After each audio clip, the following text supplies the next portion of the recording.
Pues es un gusto para mí hablarles de esto que es como el hoyo negro para muchas personas o algo que realmente no es comprensible para muchas otras, pero que a muchos de nosotros nos agrada mucho, nos gusta este tema, nos apasiona todo esto de los sarcomas, pero sabemos que es complicado a veces de entender o de entendernos entre los patólogos, los clínicos, los radiólogos, etcétera.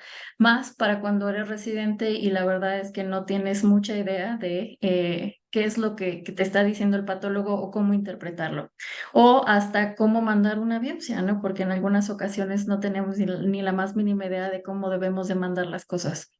Entonces, para empezar, ¿qué vamos a revisar? Esto es una petición en explícito de algunos cirujanos y de algunos médicos que querían que habláramos de cuáles son los datos clínicos que necesitamos desde el punto de vista de patología, cuáles son los estudios requeridos que de verdad hay ocasiones en que son indispensables para hacer un diagnóstico.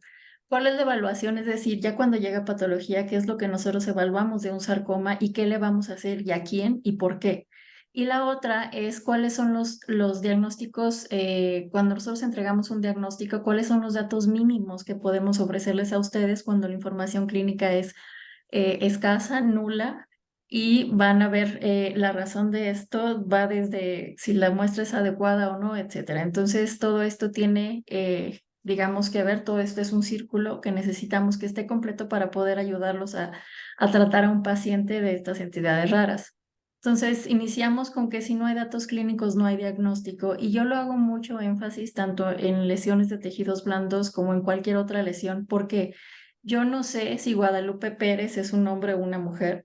Yo no sé si ustedes me dicen que es una biopsia de miembro pélvico. Yo no sé si está en la pierna, yo no sé si está en el muslo, no sé si está en tejidos blandos, si es profundo, si es superficial. Solo sé que está en el miembro pélvico y ni siquiera sé de qué lateralidad. Ya ha sucedido en ocasiones que no nos ponen lateralidad y aunque no lo crean en los estudios, por ejemplo, en las notas clínicas, hay discrepancia con lo que mandan porque la enfermera se equivocó de ponerle el lado correcto, lo que ustedes quieran, y este tipo de cosas ocasionan muchos problemas.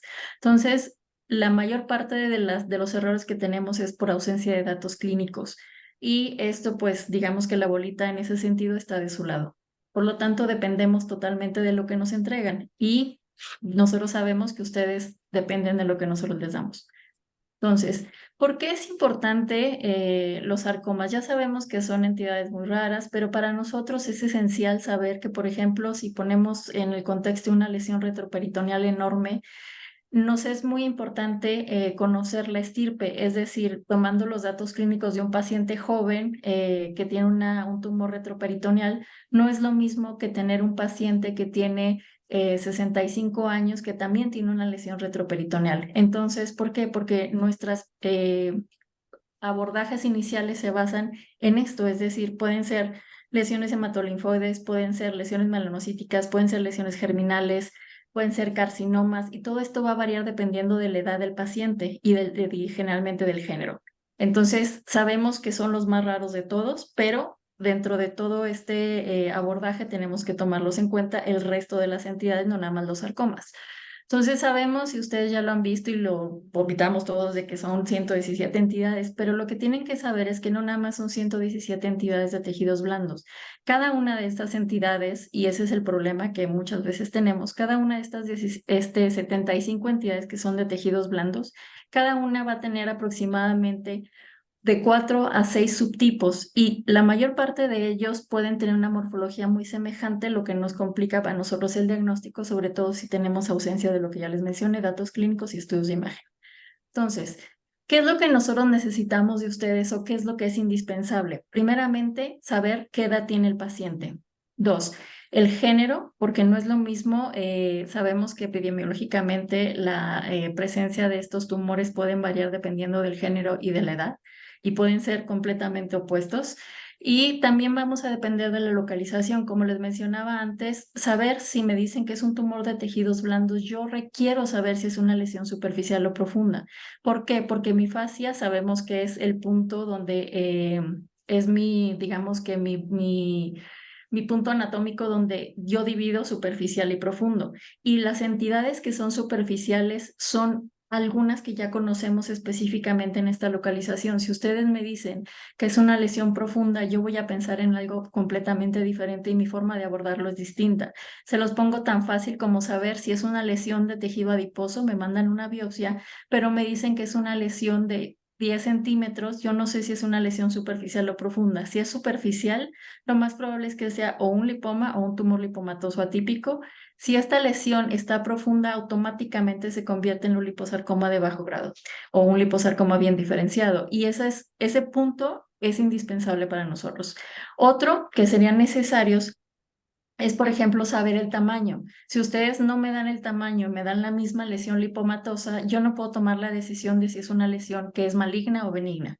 Por lo tanto, sí lo necesitamos. El tiempo de crecimiento es muy importante porque hay casos en los que estas lesiones crecen de manera impresionante y generalmente eso nos habla tanto de que es una lesión, por ejemplo, reactiva, como las fascitis nodulares, etcétera, o nos hablan de que son lesiones de mucho tiempo de evolución y por lo tanto pueden haber estado transformadas y haberse originado en una lesión primaria que es completamente diferente.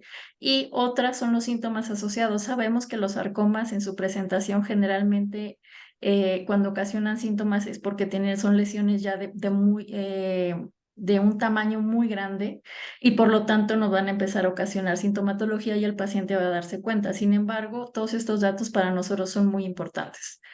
Otro, en cuanto al abordaje diagnóstico, ¿cómo es que nosotros evaluamos esto? Pues déjenme decirles que nosotros realmente necesitamos los estudios de imagen, es decir, necesitamos de manera indispensable, por ejemplo, en hueso, una radiografía simple. Yo sé que a ustedes les gusta mucho hacer, por ejemplo, resonancias o hacer tomografías.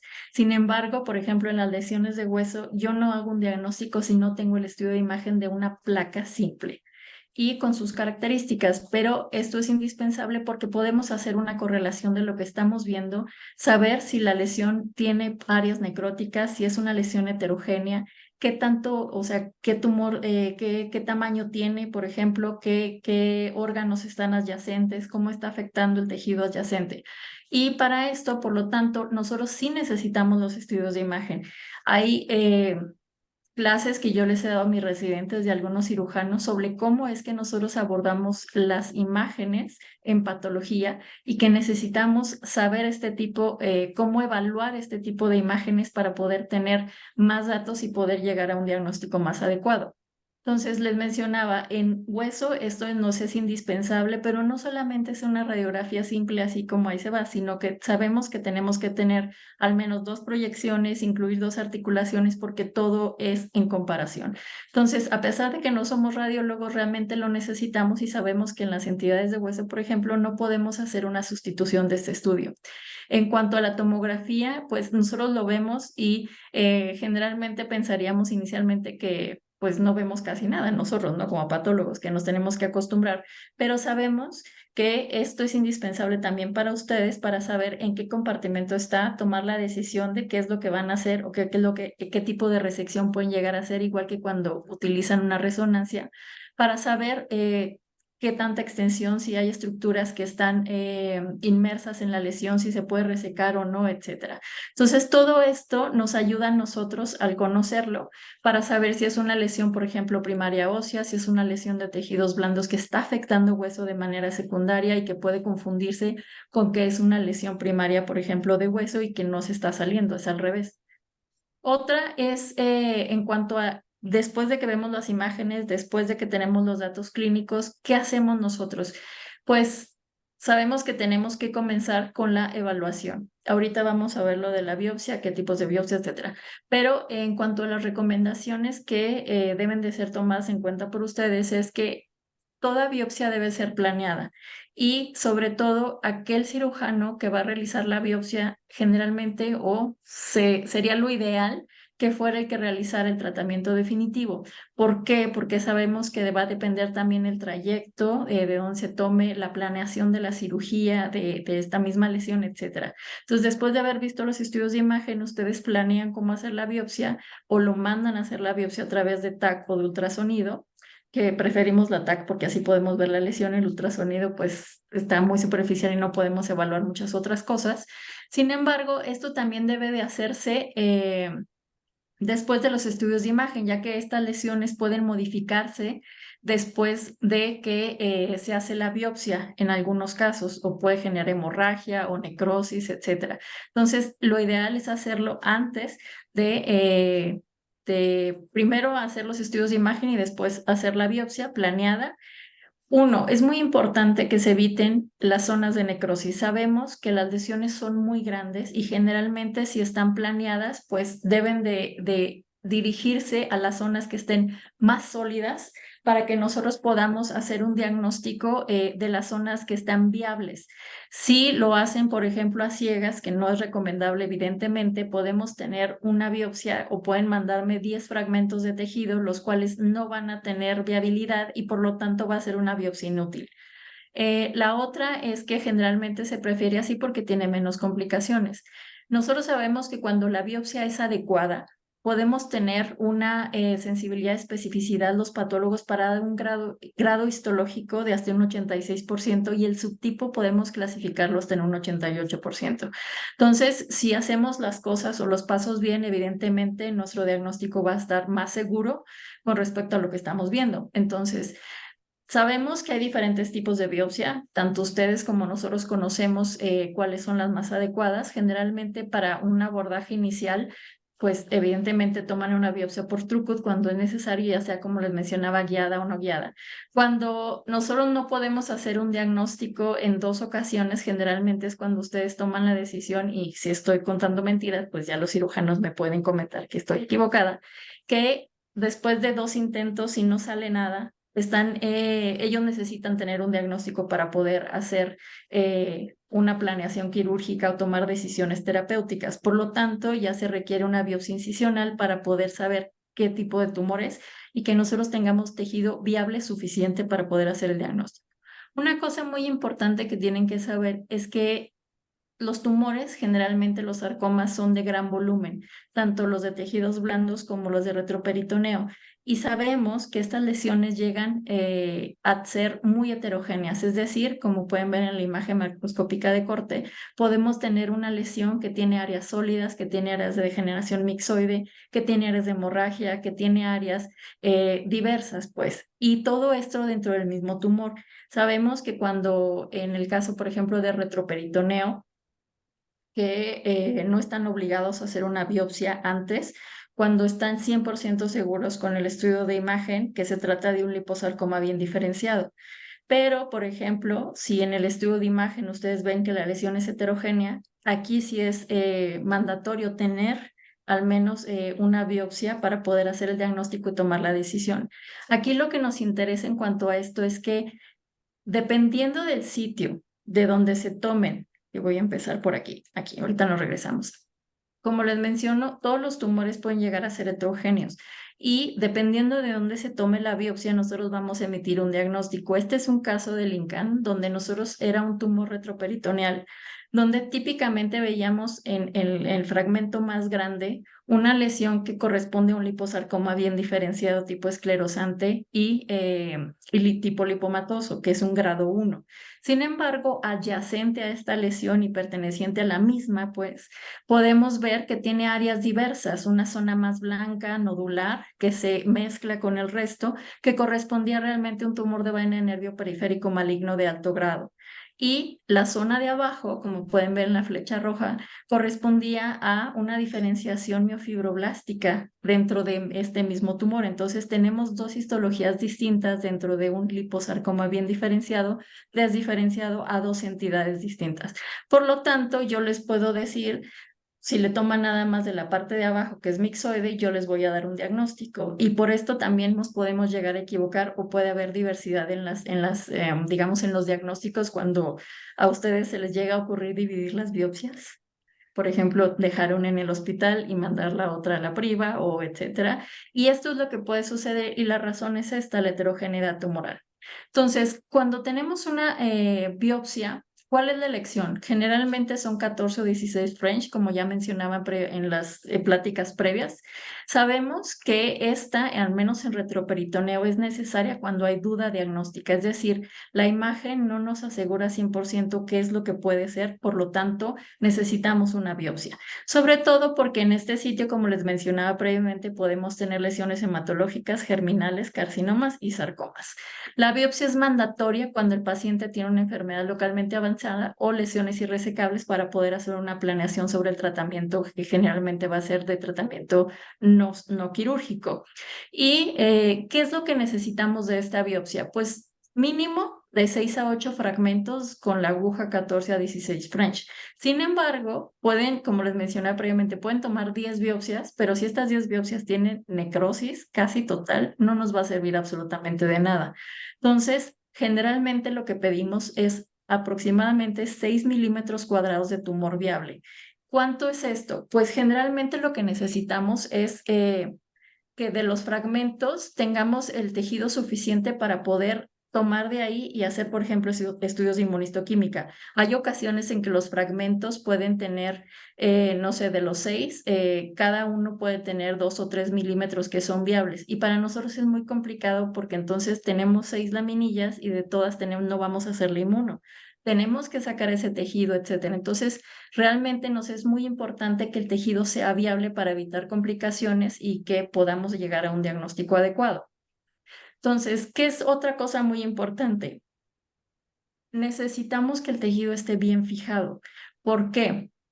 Porque sabemos que ustedes pueden estar, no sé, siempre les pongo el ejemplo de que están, no sé, en rayos X o en quirófano y toman la biopsia y alguien les habla para irse a comer o tomar un refrigerio porque las enfermeras trajeron comida, no sé, lo que ustedes quieran, y dejan los fragmentos pegados en el papelito y secándose y muriéndose, ¿no? Y entonces cuando los meten ustedes al formol, pues técnicamente ya no van a servir. ¿Por qué? Porque duraron mucho tiempo sin estar en el fijador. Entonces, ¿qué es lo más adecuado? Que inmediatamente que ustedes tomen una muestra, esta vaya formol y no es formol, el formol puro no nos ayuda, porque eso prácticamente, hagan de cuenta que me están quemando la muestra, o sea, no me va a servir absolutamente de nada.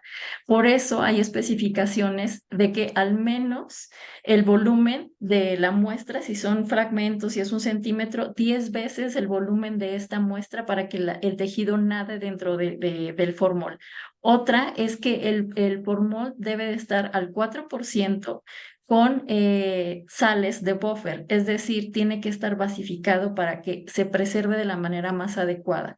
Entonces, la fijación no debe de ser menos de 6 horas, es decir, si no, no nos va a servir tampoco, y no máximo de 48 horas porque se va a sobrefijar. Entonces, si ustedes se fijan, todos estos son pequeños datos que ustedes probablemente no sabían y que son extraordinariamente necesarios para un diagnóstico, así que no se enojen cuando un patólogo les dice que el tejido no sirve y en algunas ocasiones sí podemos saber por qué fue, pero evidentemente pues no vamos a decirles, pero necesitamos que estén conscientes de que hay requerimientos para el envío de estas muestras para poder hacer un diagnóstico, no solo es que no querramos ayudarlos.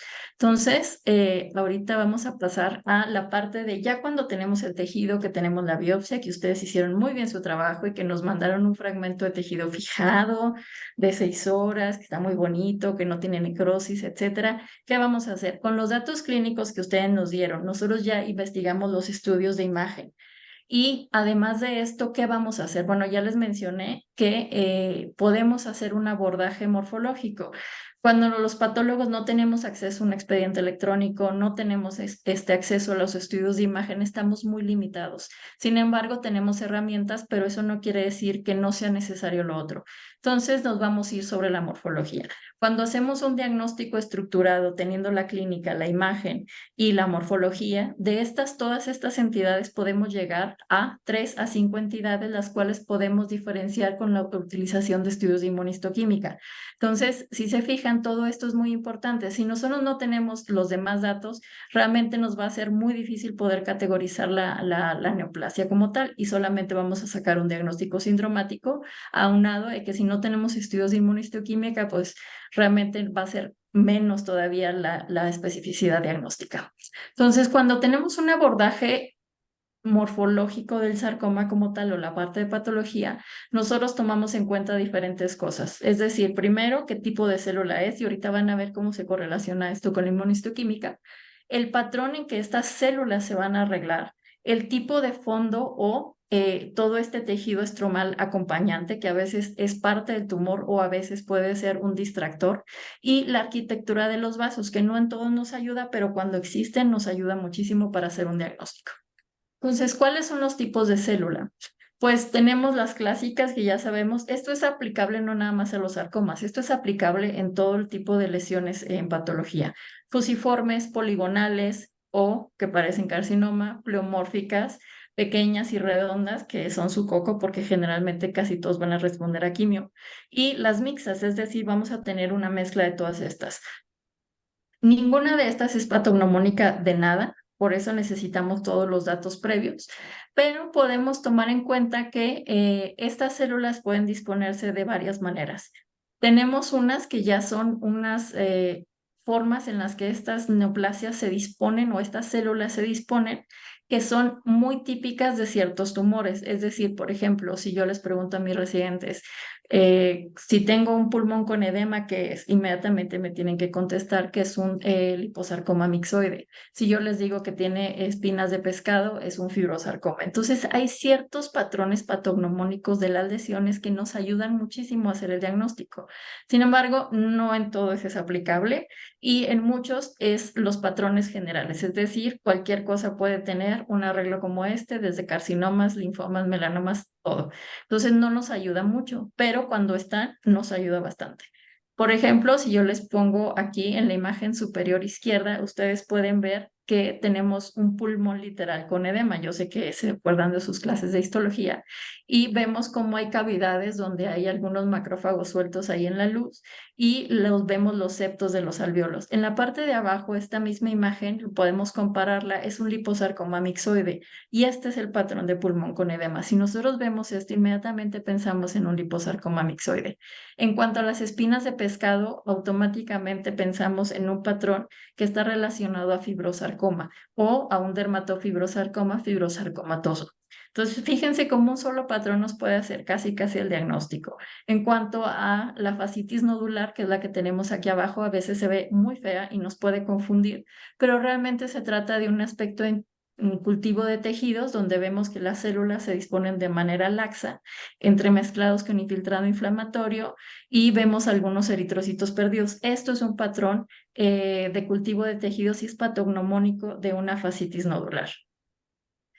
Otra cosa que evaluamos es la matriz que está asociada. Puede ser mixoide, puede ser hialinizada, podemos tener edema, podemos tener depósito de matriz, podemos tener la disposición de algún tipo de colágena y en la parte inferior derecha pueden ver depósito de osteoide. Entonces todo esto lo vamos tomando en cuenta y vamos juntando, digamos que terroncitos de azúcar para poder hacer el diagnóstico, no o sea que la balanza se vaya más para acá o más para acá. Entonces, en cuanto a los patrones vasculares, tenemos algunos que son realmente muy útiles. Por ejemplo, cuando vemos vasos grandes hialinizados, pensamos en un tumor de vaina de nervio o un schwannoma. Cuando vemos no hialinizados, pensamos en una neoplasia de músculo liso, por ejemplo, si lo aplicamos a lesiones, no sé, fusocerebrales. Cuando tenemos tela de gallinero, ya saben que los patólogos somos muy creativos y a todos le vemos cara de algo. Entonces, la tela de gallinero generalmente estas son capilares, los cuales parecen como bollita de pollo. Y eso es muy útil para pensar en un liposarcoma bien diferenciado.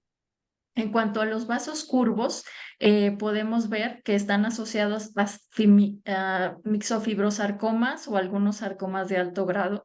Y en cuanto a los vasos hemangiopericitoides, estos son muy típicos de estas entidades y generalmente nos ayudan a hacer el diagnóstico de manera rapidísima o al menos orientarlo de manera más fácil.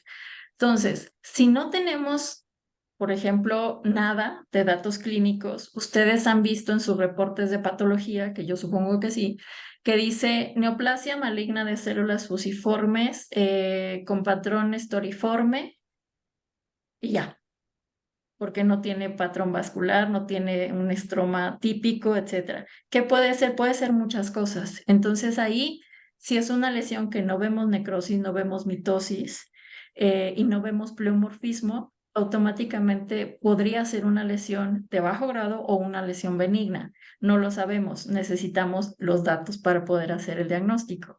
Cuando esto sucede y que no podemos, no tenemos los datos para poder hacer este diagnóstico específico o al menos orientado, nosotros podemos poner una nota donde dice la imagen morfológica, los estudios de imagen sugieren tal y tal lesión y por lo tanto no estamos siendo específicos, pero les estamos orientando a algo.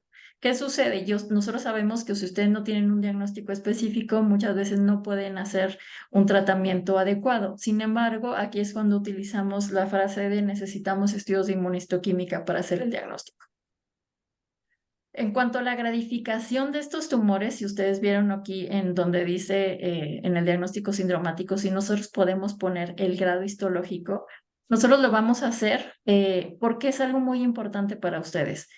Uno, necesitamos o aplicamos la clasificación francesa, que sabemos que lo que utiliza es necrosis en diferentes grados, mitosis, la cantidad de mitosis, que también va a ir juntando puntos, y si la lesión se parece o no al tejido que le dio origen, podríamos decir, o se parece a una lesión muy parecida a una lesión que conocemos o que ya no se parece absolutamente a nada, y por lo tanto todo esto nos va a ir sumando puntos para decir qué grado es. Hay que tomar en cuenta que la gradificación francesa es controversial para algunos patólogos porque menciona que puede no ser muy útil. En la OMS ya saben que nos pusieron ahora lo de ¿cómo se llama? Localmente agresivo no metastatizante, etcétera, ¿no? Entonces, empatar esto a veces a nosotros nos cuesta un poquito. Sabemos que tal vez una cosa es clínica, pero para nosotros todo esto va como un entramado. Y cuando no podemos hacer un abordaje o no tenemos los elementos suficientes, porque la biopsia no es suficiente, porque el tejido está necrótico, no podemos decirles qué grado es. Entonces utilizamos frases como al menos grado intermedio, al menos grado 1 en lo que nosotros estamos viendo. Pero es un sistema que únicamente se aplica a ciertos tipos, es decir, ya dentro de la clasificación francesa hay formas o tumores que ya están gradificados, no por que, bueno, en estos casos no se les puede aplicar la clasificación francesa porque son lesiones que no son pleomórficas, que no tienen mitosis típicamente y que no van a tener necrosis. Un ejemplo típico es el sarcoma sinovial, que sabemos que no va a tener ninguna de estas características y que automáticamente es de alto grado. Entonces, si ustedes se fijan, la clasificación francesa ya tiene un cuadro donde podemos saber cuáles son los sarcomas que ya tienen un número de gradificación específico basados en su biología. Entonces, ¿qué es importante? Como les mencionaba, puede subestimarse cuando tenemos material que es muy poco o que no es suficiente y por lo tanto no podemos acercarnos exactamente al grado, sin embargo podemos intentarlo. Entonces, cuando se gradifican en una biopsia hay que tomar en cuenta lo de la heterogeneidad tumoral que les había mencionado y este nombre de al menos de grado o al menos de grado bajo o al menos de grado intermedio. Esto es porque la biopsia es limitada. Tal vez no se los pongamos, pero generalmente es porque la biopsia es limitada. En cuanto a la diferenciación francesa o la clasificación francesa, sabemos que no podemos, en algunos casos de las lesiones benignas, no podemos hacer mucha diferencia. Es decir, hay veces que una lesión, por ejemplo, la fascitis nodular, puede tener mitosis, puede tener zonas de aspecto necrótico y no necesariamente es maligna. Se considera una lesión localmente agresiva no metastatizante o en algunos casos metastatizante, pero es raro. Entonces, ya hay que saber que esta clasificación es aplicable a cierto tipo de lesiones, sin embargo, no a todas. Por eso insisto mucho en que ya hay tipos de sarcomas que están gradificados per se.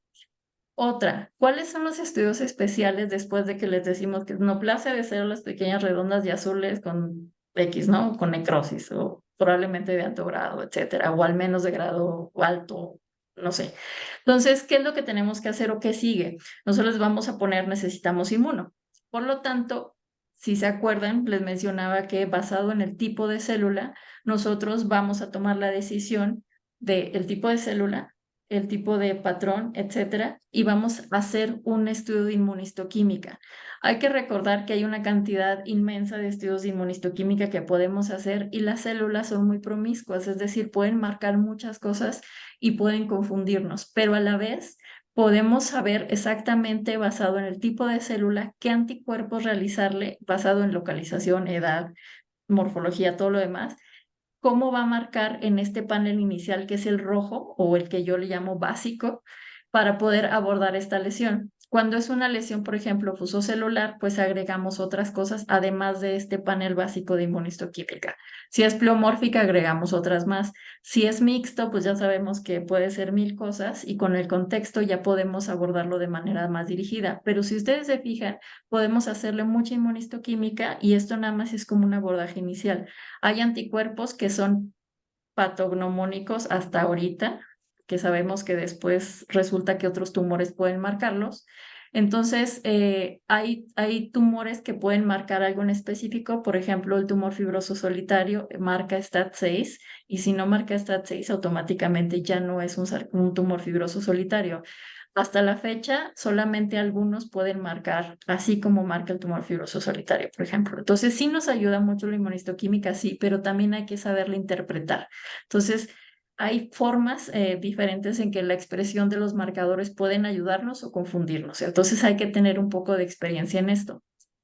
Muchas veces nos van a decir que por qué no también le hacemos de cajón estudios moleculares. Bueno, los estudios moleculares no son para todos. Nos encantaría que pudieran ser para todos, son caros, muchas veces no son accesibles, en algunas ocasiones ni siquiera tenemos esos estudios moleculares. Sin embargo, lo que nos ayuda es para definir más precisamente las entidades patológicas, pero no son indispensables en todos los casos, porque muchas veces la morfología, la clínica, todo este diagnóstico sindromático hace el diagnóstico. Esto es confirmatorio. Hacer la prueba molecular es confirmatoria. Otra, hacemos una precisión diagnóstica muy exacta utilizando este tipo de estudios. Sin embargo, también ahorita vamos a ver que hay moléculas que son promiscuas y realmente nos van a confundir. Es decir, pueden marcar muchas cosas. Identificación de algunos marcadores moleculares que pueden llegar a ser factores pronósticos o blancos terapéuticos para ustedes, eso sí es muy importante. Sin embargo, también tenemos que saber que, uno, si la biopsia no es adecuada o cuando nos pasa, por ejemplo, que nosotros no trabajamos esa muestra que llega de otro hospital y que a lo mejor no está bien fijada, a lo mejor se quemó cuando se estaban haciendo los cortes para el HY. Entonces, el tejido es un desastre, sabemos que no va a ser útil. Cuando hacemos esto? Necesitamos tener, por ejemplo, que un 60% de la muestra sea viable o tener 6 milímetros, al menos 6 milímetros cuadrados para poder hacer estudios. Otra, no sabemos cómo estuvo fijada esa biopsia, no sabemos si utilizaron formol buffer. Generalmente, déjenme los asusto un poco, en la mayor parte del país, de nuestro hermoso México, muy pocos hospitales utilizan formol buffer, es decir, que no se utilizan el formol adecuado para poder fijar estas piezas y por lo tanto perdemos la oportunidad de hacer diferentes marcajes. Si no está bien fijado, los epítopes o lo que nos va a dar la positividad para la inmunistoquímica se pierde automáticamente. Entonces, para hacer estudios moleculares, en algunos casos se requieren al menos 100 núcleos de células malignas bien preservados para poder hacer los estudios de hibridación, los estudios de PCR, etc. Entonces, si se fijan, todo viene desde la toma de la muestra, desde cómo está procesada, etcétera, para que nosotros podamos hacer un diagnóstico. ¿En quiénes podemos decir que necesitamos forzosamente o que deberíamos de hacer un estudio molecular o que esté indicado? Cuando no se tiene una certeza en el diagnóstico, es decir, tenemos una discrepancia entre la inmuno, entre la morfología, entre la clínica, no se está comportando de la manera habitual, está en un subsitio diferente al que estamos acostumbrados a ver o diagnosticar esa lesión. Otra, que necesitamos un blanco terapéutico y necesitamos buscar qué le podemos dar a este paciente. Por ejemplo, en los NTRK, ¿no? Entonces, esos, por ejemplo, sí necesitamos porque si sale positivo, pues evidentemente va a requerir o va a ser susceptible a cierto tipo de tratamientos oncológicos o de quimioterapia. Otra son las indicaciones para hacer secuenciación masiva. Nos encantaría que todos les pudiéramos hacer esto, pero en algunas casos realmente no nos aporta absolutamente nada porque no hay nada que esté descrito en algunas ocasiones. Sin embargo, otra vez volvemos al punto de es una discrepancia entre la morfología, la inmunistoquímica y el estudio previo de Fish, que sí se le llegó a hacer, ¿no? Entonces sí es una indicación para poder saber exactamente qué entidad es. Un diagnóstico diferencial entre lesiones que tiene Fish de diferentes, o sea, que marcan diferentes o tienen alteraciones moleculares en el Fish de diferentes puntos, otras locaciones, etcétera. Entonces que no es como diagnóstico y que nos está confundiendo, también aquí es adecuado, también cuando necesitamos todo esto de los de terapias blanco, ¿no? Pero déjenme decirles que sabemos que las lesiones de alto grado, por eso digo que no es para todos, porque los de genoma simple generalmente son los que van a tener o van a ser útiles hacerle estudios, por ejemplo, de Fish, como sarcoma sinovial, entre otros. Los que ya son muy poco diferenciados, como el sarcoma pleomórfico indiferenciado, el sarcoma epitelioide indiferenciado, van a tener tantas alteraciones moleculares que no son patognomónicas de nada. Entonces, realmente no va a ser útil, salvo que vayamos a encontrar alguna molécula que exista un tratamiento dirigido para ella, pero realmente de ahí en más no nos va a aportar nada porque se trata de un sarcoma de genotipo complejo, a diferencia del sarcoma sinovial o del liposarcoma bien diferenciado, que tienen alteraciones que son muy, muy típicas y que podemos encontrar con FISH. Otra es que tienen, como les mencionaba, hay sarcomas que comparten alteraciones moleculares. Entonces, el decir, tomo la biopsia y la mando inmediatamente a alteración molecular, realmente no nos va a decir mucho porque nos va a decir la alteración, pero no sabemos cuál de todos estos sarcomas es, por eso necesitamos forzosamente a los patólogos para que nos digan la morfología y que esto se empate con el diagnóstico molecular y de inmunistoquímica. Entonces, otra cosa que me pedían que hablara era qué es lo que les tenemos que reportar en patología. Pues ya sabemos y les dicen siempre que para los sarcomas depende del subsitio, hay diferentes para los tumores de tejidos blandos, hay otros para los sarcomas retroperitoneales, otro para las lesiones de cabeza y cuello, etcétera. Sabemos que tomamos en cuenta tanto la clasificación de la OMS, la forma de estadificación de la JCC, y también nosotros tomamos muy en cuenta que a muchos médicos y a muchos patólogos les gusta utilizar este como estandarizado ya probado, digamos, por la Asociación Americana de Patólogos, que es muy utilizado por muchas instituciones. Algunos no somos tan fans, pero sí ponemos todas las cosas que se requieren. Hay que recordar que estos son como machotes para que no se nos olvide reportar algo en específico y si no está, pues en algunas ocasiones sí ponemos que no está presente ese dato que para ustedes puede llegar a ser de utilidad. Esto es lo que generalmente tenemos que decirles. Uno, o sea, si es una biopsia por Trucut, si es una biopsia incisional, etcétera, ¿no? O sea, si fue una resección marginal, si fue una comportamentectomía, etcétera. ¿Dónde estaba el tumor? Por eso nos es importante saber exactamente dónde estaba. Y el tamaño, si podemos determinar, por ejemplo, si es una resección, determinar el tamaño de la lesión. Evidentemente esto no es aplicable en biopsias. Y otra, ¿dónde estaba la lesión? Como les mencionaba, si es superficial profundo, si estaba dónde, si estaba intraabdominal, si estaba en la pared, si estaba retroperitoneal, si estaba en relación con algún órgano, etcétera. Todo esto ustedes ya lo conocen porque generalmente es lo que se reporta de manera más común. Sin embargo, pues todo esto va a estar determinado con esto. O sea, no podemos reportar lo mismo en una biopsia que en una resección. Entonces, en las biopsias, ¿qué es lo que tenemos que ponerles? Uno, si la biopsia es adecuada, es decir, ya les dije, 6 milímetros cuadrados o al menos 100 núcleos para poder realizar estudios adicionales y que esté bien fijado.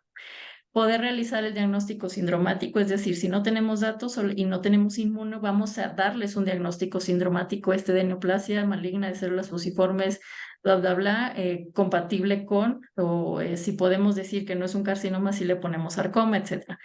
El diagnóstico, cuando le hacemos estudios de inmunistoquímica, evidentemente ustedes ven la lista de anticuerpos ahí, o el diagnóstico si se realizó algún estudio adicional, como por ejemplo un estudio de FISH o un PCR o una secuenciación masiva.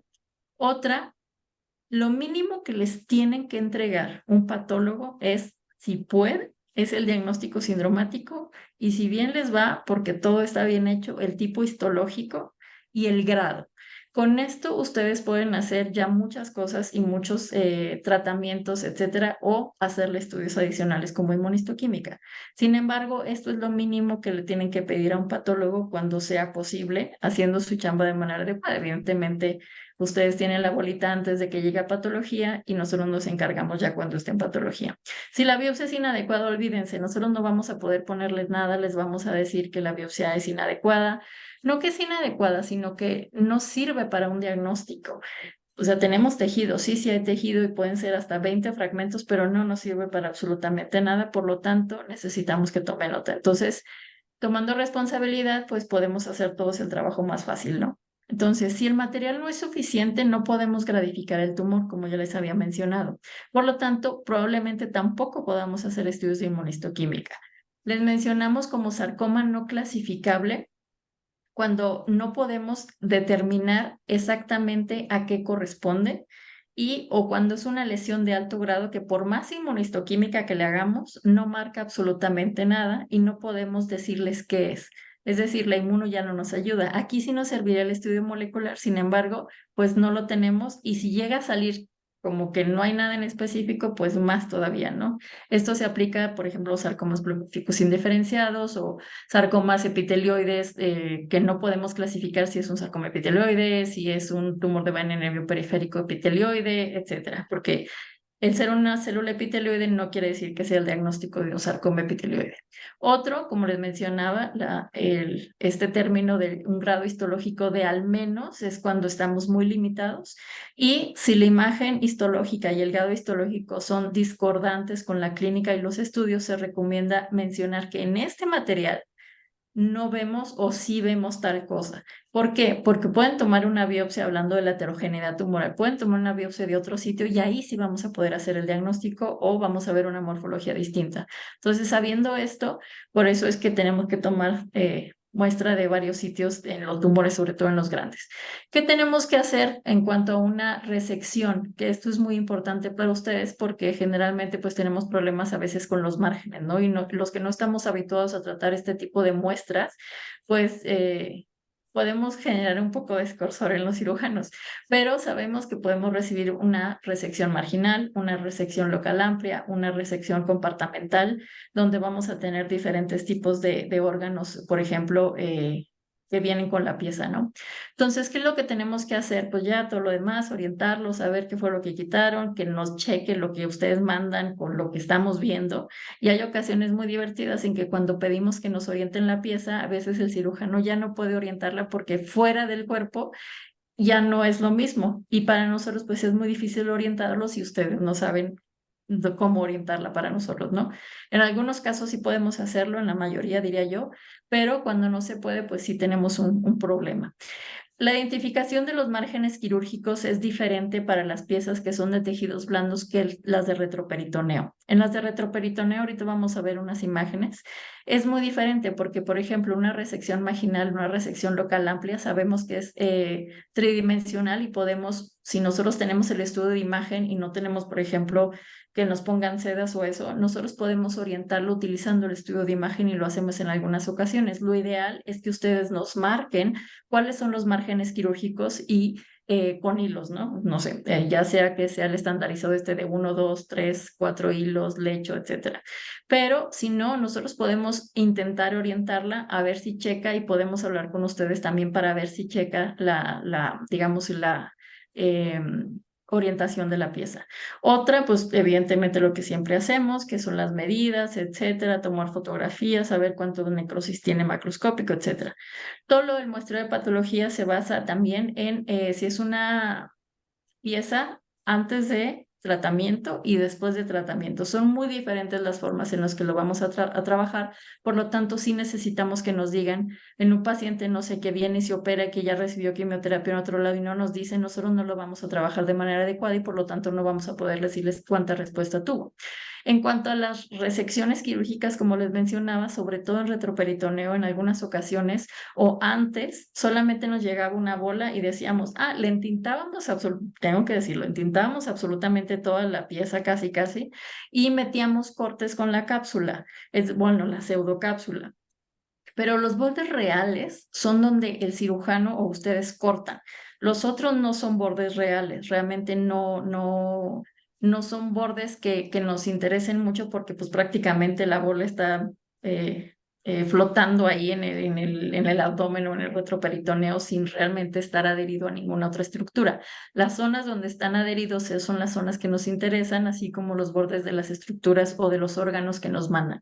Esos son los bordes quirúrgicos reales en una pieza retroperitoneal.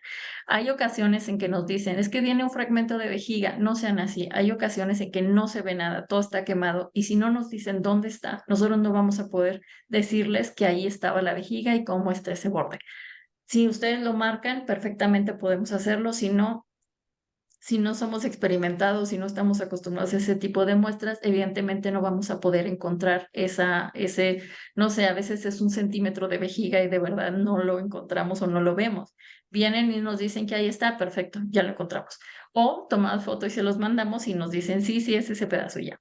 Entonces, las piezas son muy diversas. Este, por ejemplo, es un tumor de tejidos blandos, como pueden ver, ahí se ve la fascia, el músculo, etcétera. Son lesiones que vamos a trabajar de manera diferente y de manera muy particular los tumores retroperitoneales pues pueden venir de diferentes formas, pueden venir solamente el tumor, puede venir el riñón, que pues los vasos y el uréter son bordes quirúrgicos y aquí hay algo muy interesante, desde la macro podemos ver qué JOY es, o sea, qué tipo probablemente si está adherido o está invadiendo o no, macroscópicamente que lo tenemos que corroborar con la micro.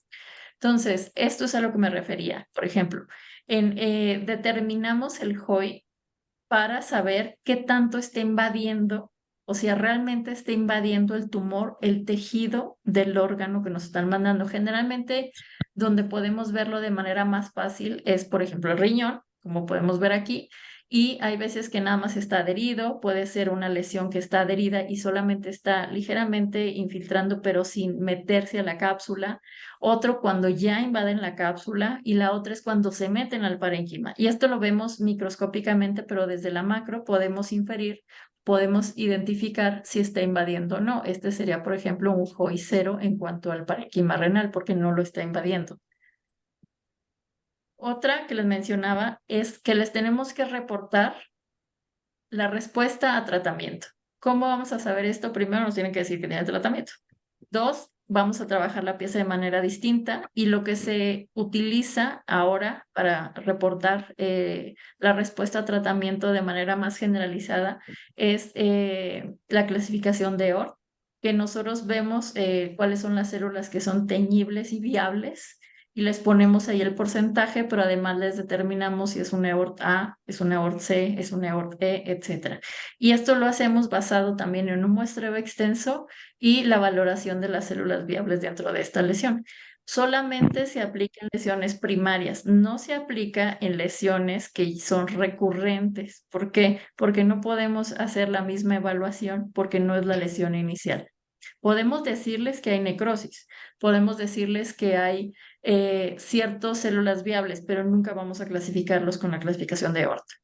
Otra, me pedían muy específicamente esto sobre cuál es la importancia de una biopsia preoperatoria. Pues muy fácil. Si yo les reporto que una bola retroperitoneal resulta que es un linfoma, ustedes lo van a tratar de una manera completamente diferente. Es más, lo van a cambiar de servicio.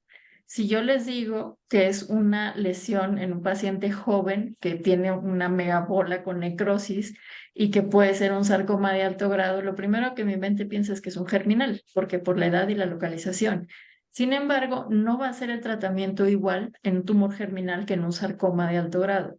Por eso es muy importante en los casos específicos de lesiones que no pueden ser diagnosticadas por rayos X como patognomónicas de un lipo bien diferenciado o de un tumor fibroso solitario, entonces tienen que tomar una biopsia para poder determinar qué tipo de lesiones. Por eso es muy importante la biopsia preoperatoria. Ya les dije hasta la saciedad, cuánto es lo que tiene que ser, cuántos fragmentos deben de ser como mínimo, etcétera. Todo esto es para que ustedes puedan hacer una planeación adecuada, puedan dar tratamiento adecuado, factores pronósticos de este tipo de lesión en particular y determinar si realmente van a utilizar un tratamiento quirúrgico inicial o van a utilizar neoadyuvancia o adyuvancia después de la cirugía. Todo esto es muy importante, por lo tanto, sí es necesaria una biopsia en los casos en los que están muy específicos, como lo que mencionaba, que hay que rayos X no nos puede decir exactamente si es un lipo bien diferenciado o que es un lipo desdiferenciado y que necesitamos saber a qué está desdiferenciado, ¿no? Como factor pronóstico. Entonces, ya para terminar, una de las cosas importantes es qué no hacer en un sarcoma. O sea, ¿qué es lo que no deben de hacer? Tenemos la tendencia aquí en este país y lo que hemos visto es que biopsia, bolita, entonces pues debe ser un lipoma y lo sacamos, ¿no? Y resulta que era otra cosa. No, hay que hacer una evaluación adecuada, o sea, no todo lo que se puede quitar se debe de quitar. O sea, nosotros lo vamos a diagnosticar, pero no es adecuado este tipo de abordaje. Entonces, sin datos clínicos, sin datos de correlación con los estudios de imagen, no van a tener un diagnóstico adecuado y no es nuestra culpa, es una responsabilidad compartida. Otra, un abordaje inicial mal hecho nunca va a ser corregido con un tratamiento con adyuvancia. Entonces, esto tienen que recordarlo muy bien porque se cometen errores que pueden ser modificados desde un inicio si las cosas se hacen de la manera adecuada. No hagan biopsias por aspiración en sarcomas. ¿Por qué? Porque necesitamos tejido para poder hacer estudios de inmunohistoquímica y moleculares. Se necesita cierta cantidad de tejido para hacer esto. Ya se los dije. Por lo tanto, si ustedes quieren un diagnóstico por BAF, solamente van a obtener número de células y probablemente si son células fusiformes, pero eso no les va a decir nada y yo no les puedo ayudar más o los citopatólogos no pueden ayudarles más. Por lo tanto, no es adecuado hacer una biopsia por aspiración. Se utiliza cuando hay recurrencias o en los ganglios, pero no se utiliza para diagnóstico. Métanselo en la cabeza. Una biopsia por aspiración nunca va a sustituir al tejido. Otra, evitar las zonas de necrosis, porque ya les dije, porque hay que evitar las zonas de necrosis porque no van a tener un diagnóstico. Una buena muestra es fundamental para realizar este estudio o para tener un diagnóstico adecuado. Por lo tanto, todo depende desde el abordaje del paciente hasta que nosotros lo tenemos en patología y podemos irlo evaluando. Y eso sería todo por mi parte. No sé si tienen preguntas, dudas o quieren que explique algo más en detalle, no lo sé. Es Mil gracias, muy Caro. superficial, digamos, muy superficial de lo que generalmente hacemos los patólogos y lo que necesitamos de ustedes, pero más o menos espero haber abarcado todo lo que necesitaban. Mil gracias, Caro. A mí me gustaría empezar con una pregunta. ¿Qué nos puedes decir acerca de, por ejemplo, los márgenes transoperatorios, especialmente en tejido adiposo? ¿Se vale, no se vale? ¿O por qué? ¿Por qué sí, por qué no? Bueno, una de las cosas que más importante es que generalmente, por ejemplo, si tienen una lesión lipomatosa bien diferenciada, morfológicamente nosotros no podemos hacer la diferencia entre un liposarcoma y un lipoma. Si tú me dices que es una lesión que mide 10, ponle limítrofe, 8 centímetros, superficial, como que medio esté empujando la fascia, o sea, ni siquiera estamos seguros que la esté invadiendo, medio la empuja y medio se ve raro el estudio de imagen. Y tú me dices que te dé bordes de eso, yo te voy a decir que no. ¿Por qué? Porque no puedo hacer la diferencia morfológicamente, no se puede. Tenemos algunos datos morfológicos que nos ayudan para poder hacer el diagnóstico o orientar el diagnóstico, pero por ejemplo el transoperatorio, uno, el tejido adiposo no se puede congelar. Es imposible congelar el tejido adiposo. Entonces, esa es una. Dos, no vamos a poder ver absolutamente nada diferente del tejido adiposo normal. Se necesitan estudios moleculares. Sabemos que en Estados Unidos, que tienen como 10 técnicos de transoperatorio y que pueden hacerle estudios moleculares en ese momento y pueden tener un diagnóstico, ok, está bien, pero nosotros no lo podemos hacer. Morfológicamente no hay manera y no hay indicación. O sea, es inútil. Perfecto, muchas gracias. Creo que había otra pregunta. Una de las preguntas ya fue contestada por el doctor Dorian García. Otra pregunta es si pudieras hacer un comentario de la correlación de el conteo de mitosis con Ki-67 en el contexto de sarcomas. El KI67 es muy, tiene mucha variabilidad interobservador el, en cualquier tumor. O sea, yo puedo decir que tiene 15 células y tú puedes ver la misma imagen y me dices que tiene 30. ¿Sí? Entonces, ¿cuánto es alto? ¿Cuánto es bajo? En sarcomas no hay un punto de corte. O sea, no hay un punto de corte, por eso es que utilizamos generalmente más bien el conteo mitósico, porque además el KI67 puede marcarte mitosis que no son anormales, entonces no nos sirve de mucho.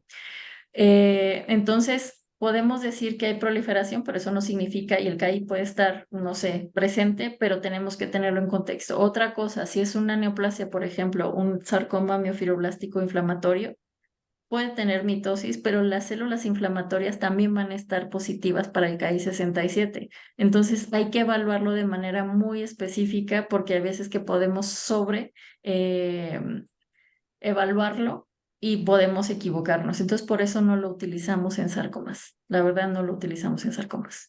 Muy bien, muchas gracias. Y para el doctor Arturo Vázquez, toda la grabación será subida próximamente a nuestro canal de YouTube, entonces ahí podrán revisar con todo gusto la presentación y las diapositivas.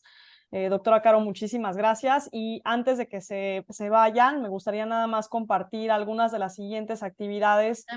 Dame chance tantito, Kat, Sí, sí, nada claro. más para comentar algo.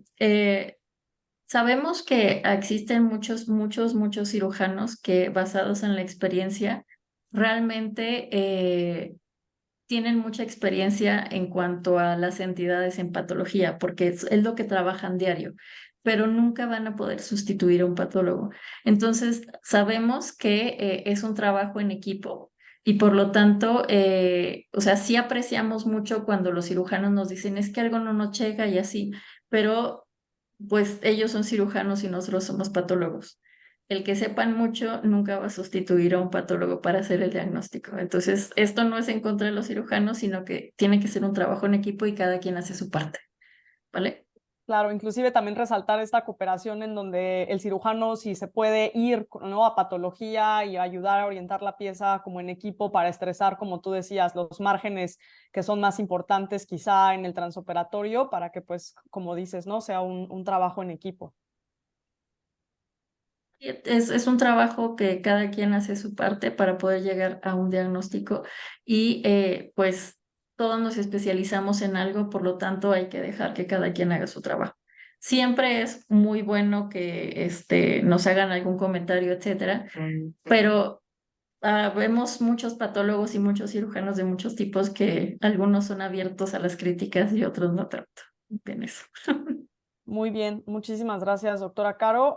Menciono nada más rápidamente las próximas iniciativas que tenemos planeadas. Tenemos la próxima reunión de trabajo del Grupo Mexicano de Sarcomas. Están todos cordialmente invitados. Vamos a revisar los proyectos actuales y futuros, especialmente el análisis retrospectivo de sarcomas de tejidos blandos. Me da mucho gusto anunciarles que los resultados preliminares han sido aceptados para su presentación en póster en el Congreso de la Sociedad de Cirugía Oncológica, en SSO. Abriremos una convocatoria para los nuevos, las nuevas instituciones que quieran colaborar con nosotros. Entonces, esa convocatoria quedará abierta. Perdón. Revisaremos también la estructura de los miembros participantes y nuevas propuestas que alguien quiera traer a la atención del grupo, escaneando este código QR. Si alguien quiere de manera preliminar unirse al proyecto, pueden aquí ir a registrarse. Si no, la próxima semana también estaremos dando información. Sí, Caro. Está silenciada. Sí, yo sé, perdón. Hace rato me preguntaban, antes de dejarte continuar, me preguntaban que cómo pueden hacernos llegar estudios para como ayuda diagnóstica, ¿no? O sea, como, porque ya se ha mencionado que hay un grupo de patólogos que está trabajando, etcétera. Claro que lo podemos hacer, no hay nada escrito hasta la fecha de alguien a quien se lo tengan que mandar o cómo mandárselo exactamente. Algunos hospitales podemos aceptar casos consulta, pero necesitamos todo esto, necesitamos el tejido, generalmente los bloques de parafina, necesitamos los datos clínicos y los estudios de imagen y un resumen. No se pueden aceptar de manera masiva, tiene que ser un caso que realmente no pueda ser resuelto por el patólogo y no por, o sea, que ya haya sido intentado clasificar o que haya mucha discordancia. Podemos ayudarles, claro que sí, pero tienen que pensar que no podemos aceptar absolutamente todos, entonces sí tiene que ser un caso seleccionado para que podamos hacerlo, pero si no lo pueden hacer llegar, al menos en el INCAN tenemos cierto rubro para que puedan mandarlos y nosotros los metemos como caso consulta, pero tenemos un límite de casos consulta por año porque son recursos. Entonces, sí lo pueden hacer contactándonos directamente. Tienen los correos que ven ustedes en el grupo mexicano de sarcomas y pueden mandarnos un correo si esto es necesario. Y con mucho gusto lo vamos a hacer en casos seleccionados. Muchas gracias, Kat, perdón. No te preocupes, muy bien.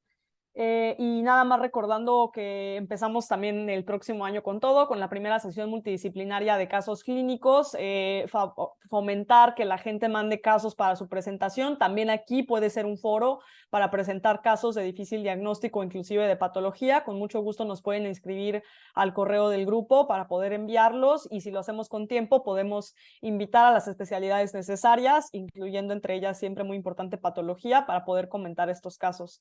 Y también al primer webinar del próximo año, que sería el cuarto de esta serie, tratándose de cirugía adecuada en centros adecuados, el 18 de enero, haciendo especial énfasis en los centros de referencia, la resección compartimental, consentimiento informado y complicaciones postoperatorias. Les dejamos aquí a manera de calendario las próximas sesiones y les estaremos escribiendo también por correo para recordárselas. Les dejamos aquí el correo del grupo para cualquier cosa que nos quieran contactar a la doctora Caro, en fin, para lo que sea, estamos a sus órdenes en sarcoma.mx@gmail.com y también invitarlos a que nos sigan en Twitter para poder darle difusión a esta iniciativa educativa que hemos logrado hacer entre todos. No podríamos hacer este tipo de sesiones si no fuera por el apoyo de todos ustedes y darles muchas gracias. De nuevo, si alguien no se ha registrado como participante del grupo, escaneando este código QR o contactándonos en el correo del grupo, con mucho gusto los podemos incluir a las comunicaciones. Mil gracias a todos. Muchísimas gracias, doctora Caro, por esta excelente plática. Sí, quedará compartida eventualmente en el canal de YouTube, que esperamos estrenar ya en 2024. Y doctora, mil gracias por la presentación y no sé si guste agregar algún comentario. Pues nada, que es trabajo en equipo y de verdad nos hacemos la vida más fácil ustedes y nosotros si nos dan las cosas como las necesitamos para poder entregarles lo que ustedes requieren y poder tratar a un paciente de manera adecuada. Otra cosa es que no tengan miedo de consultar casos.